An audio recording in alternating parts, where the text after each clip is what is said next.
Tantor Audio, a division of Recorded Books, presents It Starts With You, How Imperfect Parents Can Find Calm and Connection with Their Kids.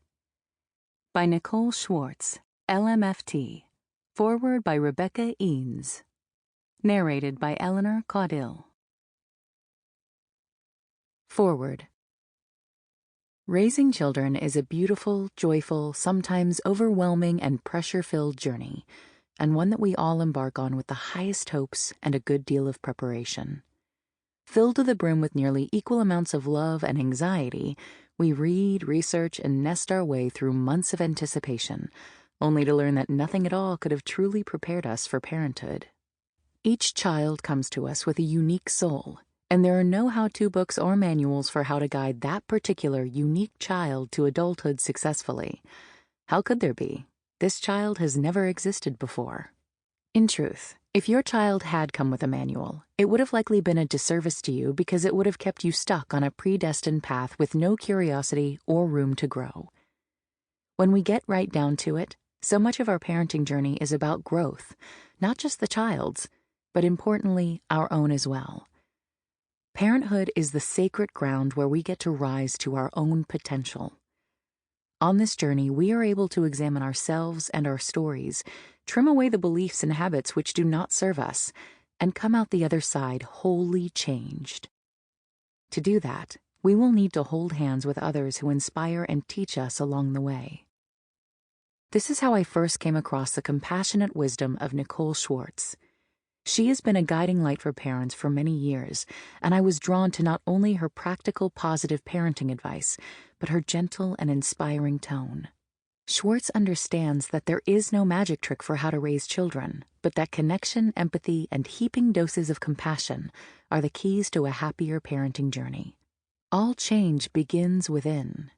In It Starts With You, she has beautifully woven this practical advice together with her inspirational voice and abundant compassion to bring you a book that feels like a warm embrace from a beloved friend. In the opening chapters, you will quickly see that this is not a parenting book that demands perfection in its techniques or that promises lofty results.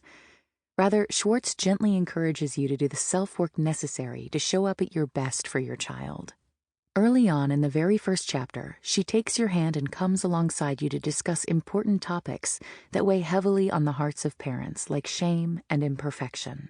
She shows you how to adopt a grace-based mindset, to see mistakes as part of the learning process, and how to parent from a healthier, more realistic perspective. Self-work is some of the most important work of parenthood. Until we understand our strengths and weaknesses, our origins of beliefs, and our own feelings and behaviors, it is difficult to show up with grace and intention. So, in chapters 2 and 3, you will begin the process of self-reflection, owning your own behavior, and taking responsibility for your story.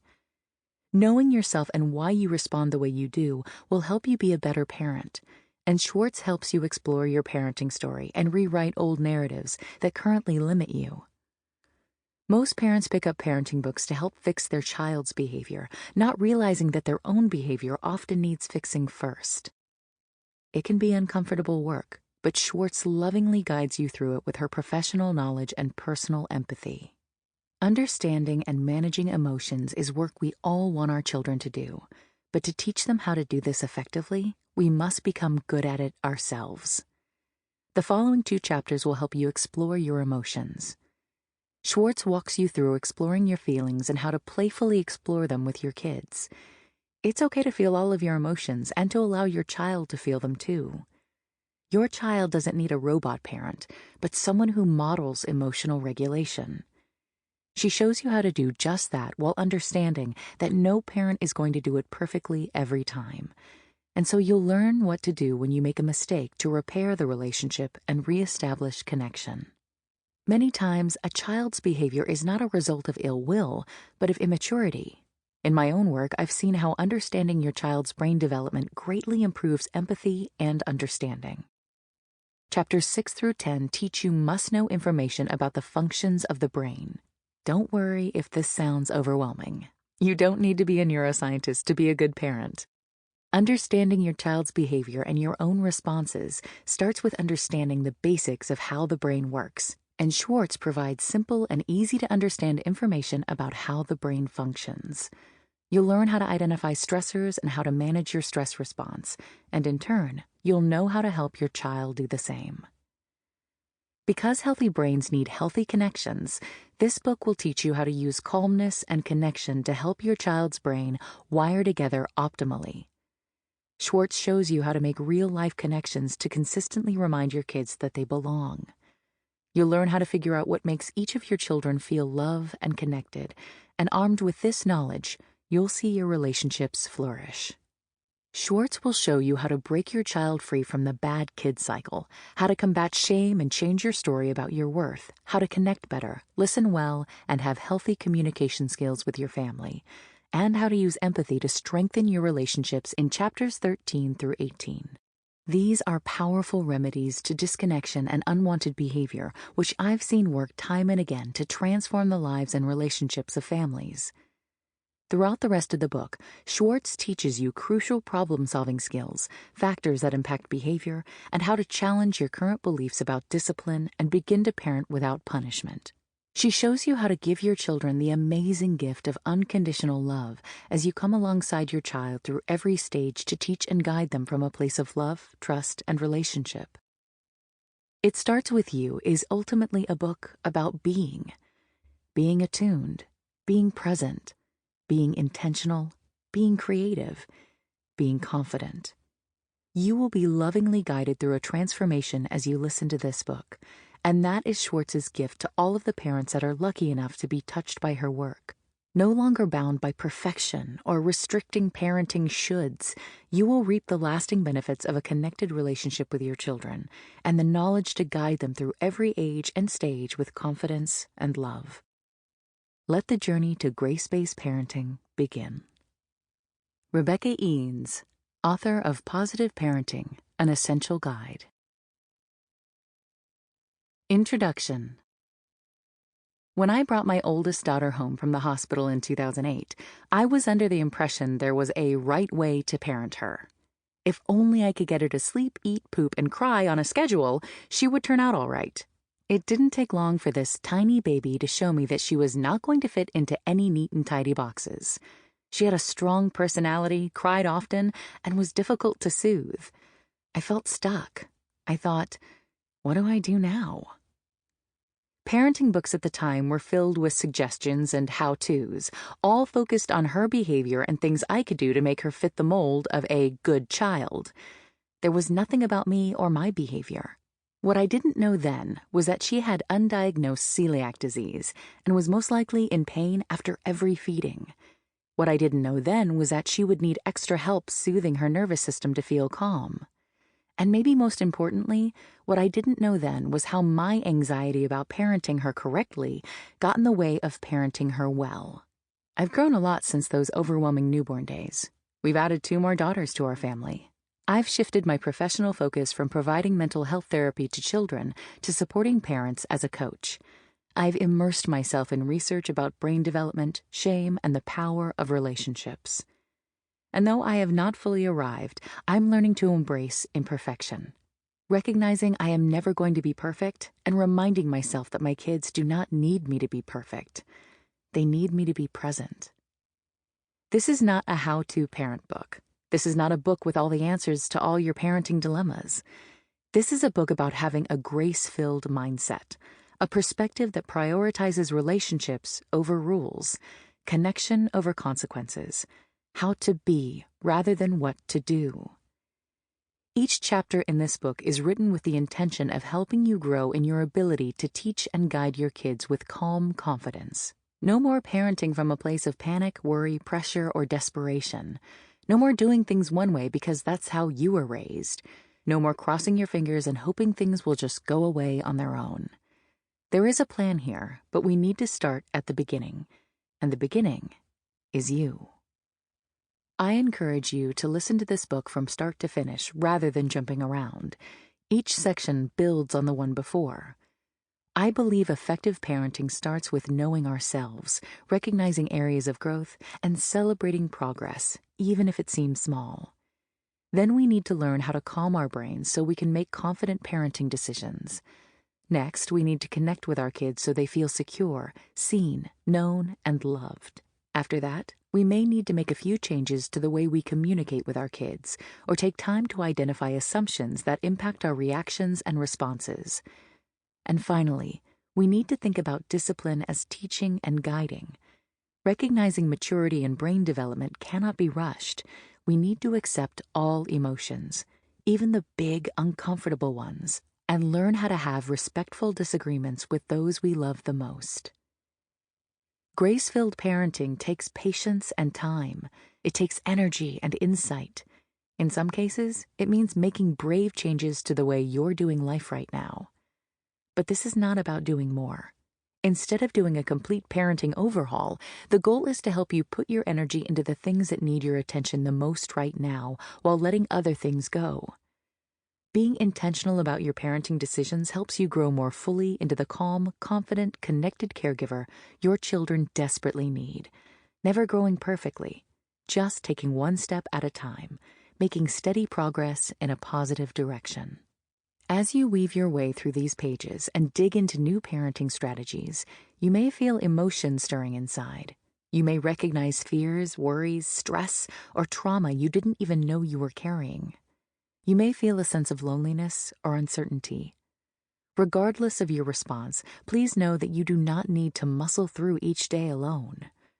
Sometimes we need more than a close friend, spouse, or colleague to get us through. Mental health providers are trained to support you through these discoveries and see you through to the other side. Seeking support does not mean you are flawed, broken, or damaged, but that you are willing to take the steps needed to be the healthiest version of yourself possible. There are challenges to seeking support: finding a babysitter, making the payments, finding someone you trust, receiving criticism from relatives. But none of these are more important than your well-being. If you learn something in this book that triggers you, challenges you, or shines a light on a difficult area of your life or your child's life, please reach out to a professional. Holding a mirror up to examine ourselves can be uncomfortable. The tendency is to point out our flaws, demonstrate the numerous ways we fall short, and explain in detail how we failed our kids or our families over the years. It's so much easier to be critical than compassionate. The questions and suggestions in this book are meant to help you grow and flourish in your parenting. Noticing an area where you'd like to improve does not mean you've failed. It means you can now see a clear path in the direction you'd like to head. Becoming aware of a habit doesn't mean there's something wrong with you. It means you're in a better position to form a new pattern. But the only way that is going to work is if we treat ourselves with kindness. Forgiving what needs forgiving, taking responsibility without adding unnecessary guilt, and recognizing that our past, while important, does not dictate our future. You are here now. You are willing to explore, think critically, and maybe even try something new. That is exciting. Let this be a process. You are not alone. I'm right there with you. I am constantly growing, learning, and adapting as I raise my daughters. We work through the ups and downs of sibling relationships, social conflicts, emotions, communication, anger, anxiety, and everything else that comes with being in a family. Sometimes things work together beautifully. We laugh, hug, and enjoy each other's company. Sometimes we argue, cry, and escape to separate corners of the house. This is life in an imperfect family. You have your own beautifully unique, imperfect family. Our celebrations and conflicts may look different, but in the end, none of us truly have this parenting thing all figured out. Some days will be amazing. Some days will be difficult. Rather than trying to rush maturity or expect overnight success, let's take a deep breath. We'll get there, one step at a time, moving forward in a positive direction, embracing the not knowing, and welcoming imperfections with grace and compassion. It starts with you, so let's get started. Chapter 1: Parenting Without Shame. I wave as the bus drives away. I force a smile across my tear-stained face. My daughter's face is plastered to the bus window. She looks like she's close to tears, too. I fight an urge to run after the bus, flag it down, and pull her into one last tight hug. Our morning was rough. Actually, most school mornings are rough. My daughter despises the mundane tasks of lunch packing, doing homework, and finding clean socks. The routine cramps her creativity and fly-by-the-seat-of-her-pants personality, and so each morning I brace myself for what's to come. Though the clock says she has 20 minutes until the bus arrives, the panic inside her builds. She feels rushed and stressed. This inner turmoil soon boils outward. She's snapping at her sisters, demanding help with breakfast, and exploding at a minor misunderstanding. Some days I can stay calm and supportive.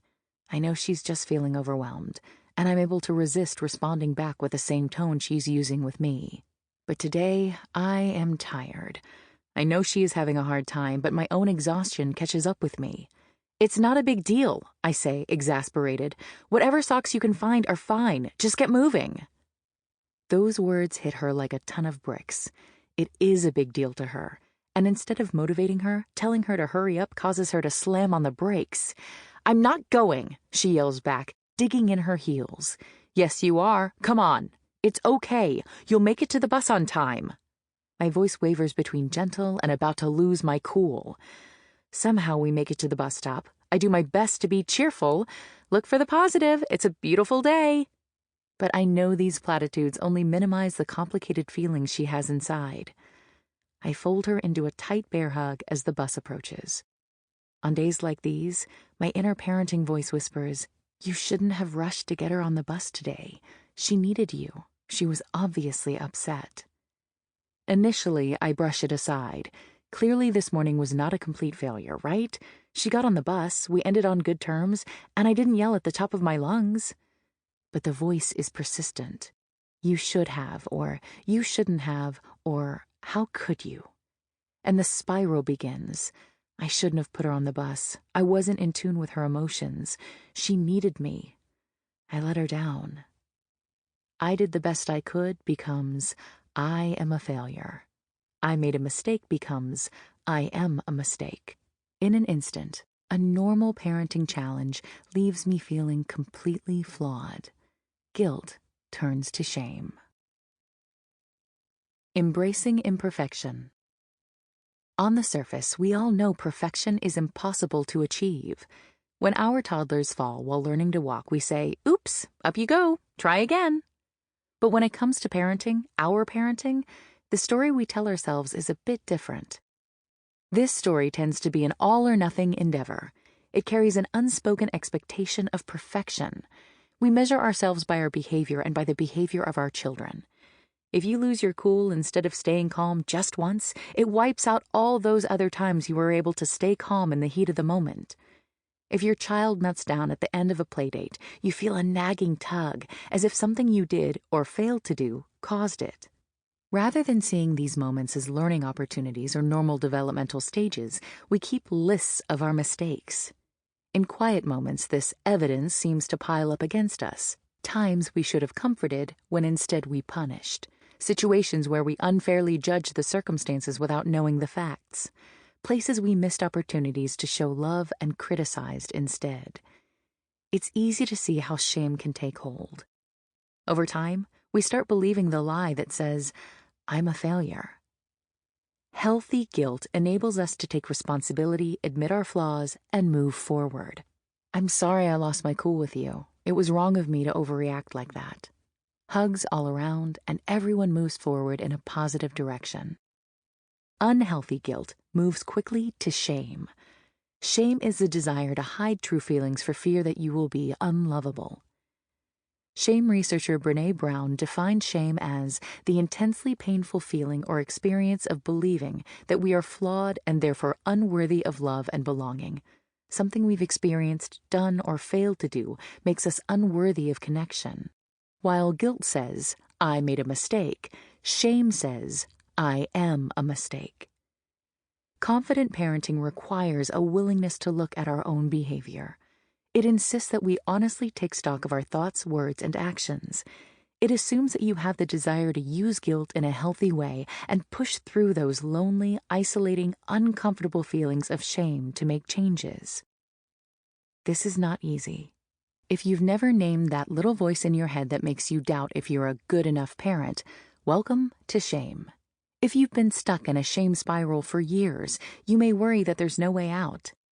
It's true that shame is a powerful force and that it takes work to silence those dishonest messages. But committing to breaking the cycle of shame is one of the best gifts we can give our children.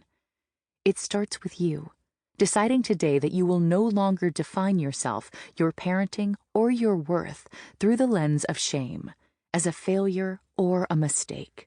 Instead, embracing the fact that you are worthy of love simply because you're you.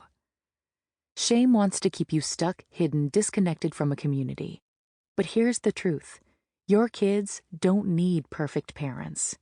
You don't have to create the perfect solution, say the exact right thing, or maintain complete neutrality in every argument. In fact, messy, busy, forgetful, angry, anxious, impulsive kids can find a lot of comfort in knowing they are not the only ones who have things to learn.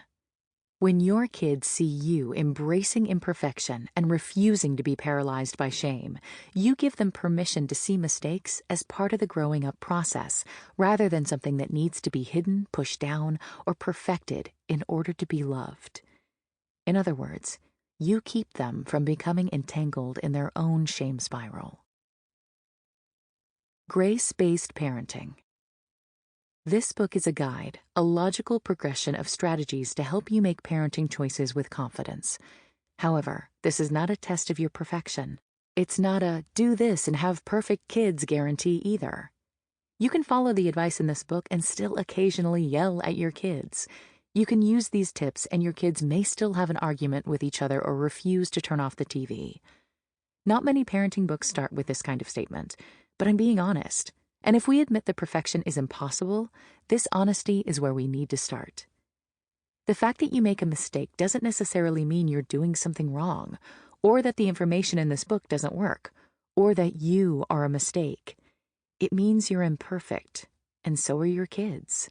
Sure, there are things we can improve on, which is why you're listening to this, I assume. But we don't want to fall prey to the extreme view that the only way we measure success is by never showing a big emotion again or avoiding conflict at all costs. Parenting from a healthier, more realistic perspective is a commitment. It's an opportunity for you to say, I'm not going to have this all figured out right away, and that's okay. In fact, I'm never going to do this 100% perfectly, and that's okay too. I can learn from my mistakes and move forward in a positive direction. I call this grace-based parenting. Grace means being abundantly generous with yourself and others, recognizing we all struggle and make mistakes, that love doesn't require perfection. Being quick to take responsibility for our part, focusing on connection rather than being right, working to repair the relationship and forgive. Of course, some may say this mindset ignores wrongdoing, or that it's too permissive or minimizes sinful behavior. In my faith background, there was a lot of focus on sin. We were encouraged to meditate on the things we did wrong, the ways we hurt others, and how we disrupted the relationship between ourselves and God. I was great at listing my failures. I knew exactly what I had done wrong. In fact, I could write a detailed list for you on the spot. On the outside, I was a good kid. On the inside, I thought of myself as a mistake, as the culmination of all my failures. Instead of turning me toward repentance, it dug me deeper into shame. Now looking back, I realize that by focusing so much on my sin, I missed the concept of grace, the knowledge that I am loved and cherished in my messiness, that it is not my consistent imperfection that nailed Jesus to the cross, but his love for me in spite of this imperfection. It's through this love that I can take an honest look at my sin and repent rather than admitting it out of shame. Your faith upbringing may have been very difficult if you grew up with faith at all.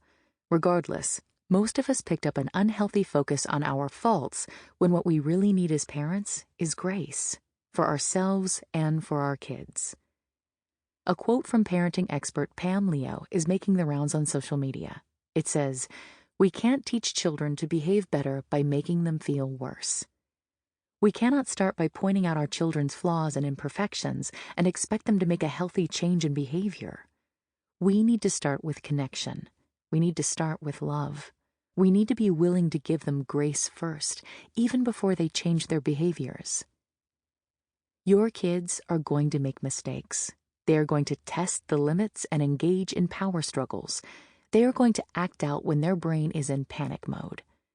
Grace-based parenting doesn't mean we can't hold a boundary or set a limit. It's not one or the other, it's both. It's grace and love and boundaries and safety. When we start with grace, we say, "You are valuable to me. The relationship I have with you is more important than being right or having the last word." We build a bridge. We set a foundation of trust.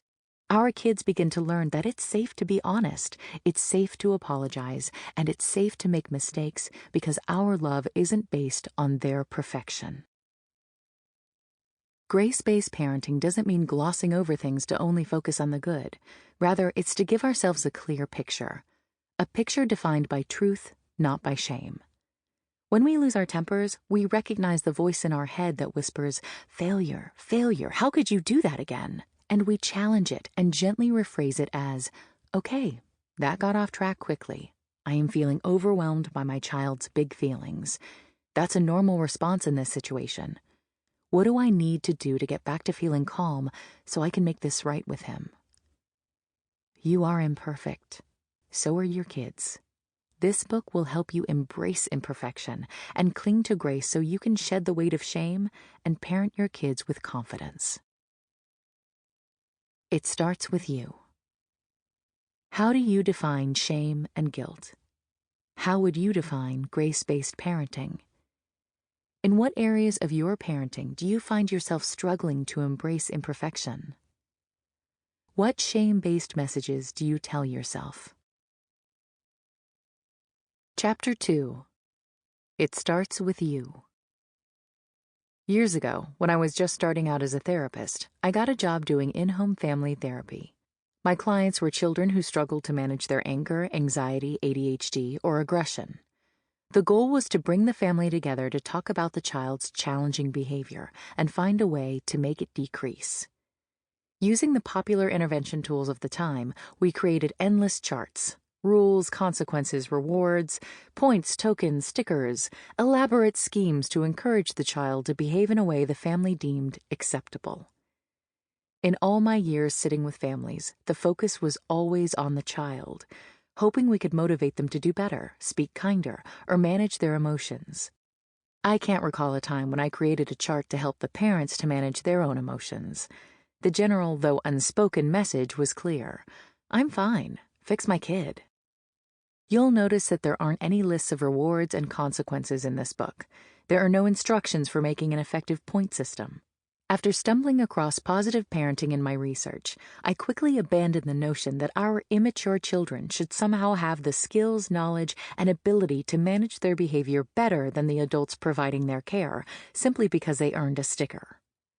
And before you think I'm pointing the finger here, please know that I include myself in the fix my kid category. I will be the first to admit that it is much easier to expect someone else to do the difficult work of changing their behavior than to look at my own, even if that other person is a child. Though it's easier now than it was at the beginning, I still slip into this mindset, especially when I'm tired, stressed, or overwhelmed. An exhausting cycle. No one wakes up in the morning thinking, "I hope I yell at my kids today." No one hopes they'll get so angry they take away their children's privileges. And yet, we find ourselves in these positions time and time again. Often this cycle starts when we are in the fix my kid mentality.